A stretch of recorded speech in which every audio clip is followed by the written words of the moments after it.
दिन पूर्व 26 जुलाई को पूर्णिया में दिन दहाड़े तनिष्क ज्वेलरी शोरूम में भीषण डकैती की घटना को अंजाम दिया गया था। यह डकैती कांड पूर्णिया पुलिस के लिए एक बड़ी चुनौती बना हुआ था। इस डकैती कांड में दिन के 12 बजे ही 7 अपराधियों ने मिलकर तनिष्क ज्वेलरी शोरूम में घुसकर 3 करोड़ 70 लाख रुपए की ज्वेलरी लूट ली थी। उस घटना के दिन से ही पूर्णिया पुलिस इस घटना के उद्भेदन में पूरी शक्ति के साथ लगी हुई थी। अपराधियों की शिनाख्त और उनकी गिरफ्तारी में पूर्णिया पुलिस ने दिन रात एक कर दिया था। 5 दिनों के अंदर ही पुलिस को अपने इस अभियान में एक बड़ी सफलता मिली। पूर्णिया पुलिस ने इस डकैती कांड की पूरी साजिश का पर्दाफाश करते हुए घटना में संलिप्त 2 लाइनर और 2 साजिशकर्ता को गिरफ्तार कर लिया। साथ ही इस डकैती कांड की साजिश करने वाले मुख्य अपराधियों का भी पता लगा लिया। इस संबंध में आज पूर्णिया के पुलिस अधीक्षक उपेंद्र नाथ वर्मा ने एक प्रेस कॉन्फ्रेंस में बताया कि इस डकैती कांड की साजिश पटना के जेल में रची गई थी। बेऊर जेल में बंद है कुख्यात अपराधी सुबोध सिंह। इधर पूर्णिया जेल में एक और अपराधी बंद है जो पूर्णिया का ही रहने वाला है, जिसका नाम बिट्टू सिंह बताया जा रहा है। पूर्णिया पुलिस अधीक्षक ने बताया कि बिट्टू सिंह को कुछ दिनों के लिए बेऊर जेल भेजा गया था। इसी दौरान बिट्टू सिंह ने सुबोध सिंह से मिलकर इस डकैती कांड की साजिश रची। इस घटना में शामिल सभी अपराधी सुबोध सिंह गिरोह के बताए जा रहे हैं। छापेमारी के दौरान पूर्णिया पुलिस उन 7 अपराधियों को तो गिरफ्तार नहीं कर पाई, लेकिन इस लूट कांड के सहयोगी 4 अपराधियों को गिरफ्तार करने में अवश्य सफलता प्राप्त कर चुकी है। गिरफ्तार इन 4 अपराधियों में 2 लाइनर है, जबकि 2 साजिशकर्ता। गिरफ्तार इन अपराधियों में राहुल श्रीवास्तव, अभिमन्यु सिंह, बम यादव और आनंद झा शामिल है।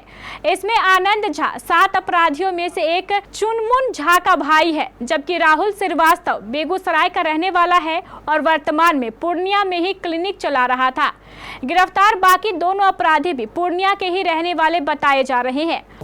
दिनांक 26/7 को जो तनिष्क शोरूम में जो लूट कांड हुआ था, उस कांड में जिला पुलिस के द्वारा और पुलिस मुख्यालय के स्तर से एसटीएफ की कुल 10 अलग अलग संयुक्त टीम बना के बिहार के कई जिलों में और पश्चिम बंगाल के कई जिलों में छापेमारी किया गया था।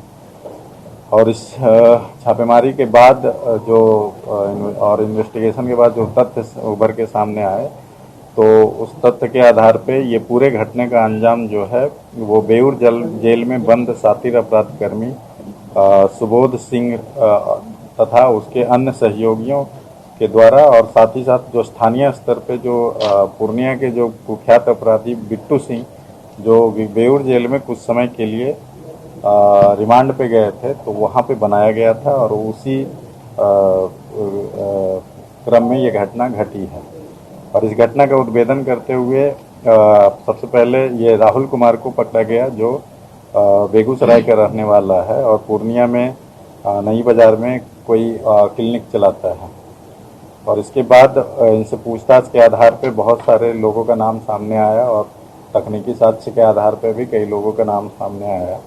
खास करके ये इनके द्वारा यह बताया गया कि प्रभात कॉलोनी और हाउसिंग बोर्ड में स्थित बिट्टू सिंह, अभिमन्यु सिंह और चुनमुन झा के विभिन्न ठिकानों में स्थानीय एवं बाहरी अपराधकर्मियों के साथ आभूषण के दुकान लूटने के लिए स्थानीय स्तर पे रेकी करना और योजना बनाना शामिल रहा था। और इन सबों का निर्देशन बेऊर जेल में जो बंद कुख्यात अपराधकर्मी हैं वहाँ से हो रहा था। सुबोध सिंह चूँकि अभी वेस्ट बंगाल के जेल में है, अभी जो करंट में है वो सुबोध सिंह के एसोसिएट के द्वारा निर्देशन हो रहा था, लेकिन ये प्लानिंग 1-2 महीने पहले से बन रहा था, जिस समय बिट्टू सिंह रिमांड पे गया था। तो उसके आधार पे जो अपराधकर्मी हैं, इस घटना को जो कारित करने के लिए जो अपराधकर्मी रहे थे, वो अररिया के सिक्योरी स्थित एक लॉज में रखा गया था और साथ ही वहीं पे मीटिंग भी हुई थी। और इस योजना को कारित करने के लिए अररिया एवं पूर्णिया के विभिन्न दुकानों से कपड़ा भी खरीदा गया था और अलग अलग लेयर पे रेकी भी किए, शोरूम का रेकी भी कराया गया था। घटनास्थल पे अभी तक जो यहाँ का एक लोकल अपराधकर्मी है चुनमुन झा, जिसका आपराधिक इतिहास भी है, उसका नाम सामने आया और इसीलिए वो मास्क भी लगाए हुए था क्योंकि वो यहाँ का स्थानीय था।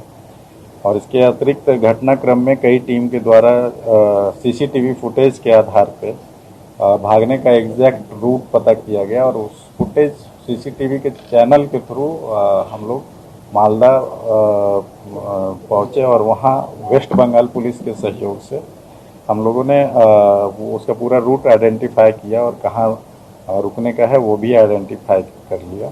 इसके साथ साथ जो अपराधकर्मी चुनमुन झा हैं उनके भाई के द्वारा भी इस अपराध की योजना में शामिल रहने और साथ ही साथ वो जो मोबाइल चुनमुन झा के द्वारा यूज हो रहा था उसको जलाने में शामिल रहा है। और इसके अतिरिक्त जो अभिमन्यु सिंह है वो और बम यादव एवं अन्य लोग जो हैं वो इस घटना में लोकल लेवल पे लाइजनिंग और लोगों को फैसिलिटेट करने का काम किया है। और इस तरीके से अभी तक जिला पुलिस के द्वारा और एसटीएफ के कई टीमों के द्वारा संयुक्त अभियान चलाते हुए अभी तक 4 लोगों को गिरफ्तार किया गया है, जिनके पास से 2 देसी कट्टा, 3 कारतूस और घटना में प्रयुक्त मोबाइल का जला हुआ अवशेष एवं विभिन्न कंपनी की कुल 4 मोबाइल तथा जिस मोटरसाइकिल से घटना कारित हुई थी उसे भी रिकवर कर लिया गया है और उसको भी जब्त किया गया है। चारों का एक राहुल श्रीवास्तव बेगूसराय का है लेकिन रहता यहाँ था। अभिमन्यु सिंह, आनंद झा चुनमुन झा का भाई है और एक बम यादव। तो ये चारों लोग गिरफ्तार हुए। इसमें अभी और सब यहीं पूर्णिया के ही हैं। बाकी जो लोकल केवल ये राहुल श्रीवास्तव बेगूसराय का रहने वाला है और यहाँ पे क्लिनिक एक क्वैक डॉक्टर के रूप में क्लिनिक चलाते हैं। ये लोग लूट के प्लान से लेके जो अपराधकर्मी है उनको फैसिलिटेट करने का काम कर रहा है। लूटकांड की एक भी अपराधी अब तक गिरफ्तार नहीं। अभी लूटकांड जो 6 सीसीटीवी फुटेज में जो 6 लोग आए हैं अभी तक उनमें से किसी की गिरफ्तारी अभी नहीं हुई है। हाँ, पहचान कर ली गई है, सभी लोगों की पहचान कर ली गई है। उसके लिए भी अभी लगातार कई टीमें काम कर रही है। अभी भी हमारी टीमें जो है वो वेस्ट बंगाल में कुल मिला के 5 टीमें काम कर रही है और साथ ही साथ पटना में भी काम कर रही है और भी अन्य जिलों में काम कर रही है। भी नहीं बताया जाएगा इन्वेस्टिगेशन। हाँ, ये भी अभी हम नहीं बताएंगे। पुलिस अधीक्षक उपेंद्र नाथ वर्मा ने यह भी बताया कि बाकी अपराधियों की गिरफ्तारी के लिए पुलिस लगातार अलग अलग जगह पर छापेमारी कर रही है। भीषण गर्मी से बचना चाहते हैं, कूलर और एसी खरीदना चाहते हैं, आइसक्रीम रखने के लिए डीप फ्रीजर खरीदना चाहते हैं, कोल्ड ड्रिंक के लिए वीसी कूलर खरीदना चाहते हैं, तो आइए सत्य सिक्योरिटी के शोरूम में इसी डीप फ्रीजर और वीसी कूलर की पूरी रेंज के लिए पधारे सत्य सिक्योरिटी नियर ऋषि भवन, बड़ा बाजार, कटिहार। हमारा मोबाइल नंबर है 06452242573 9297979709।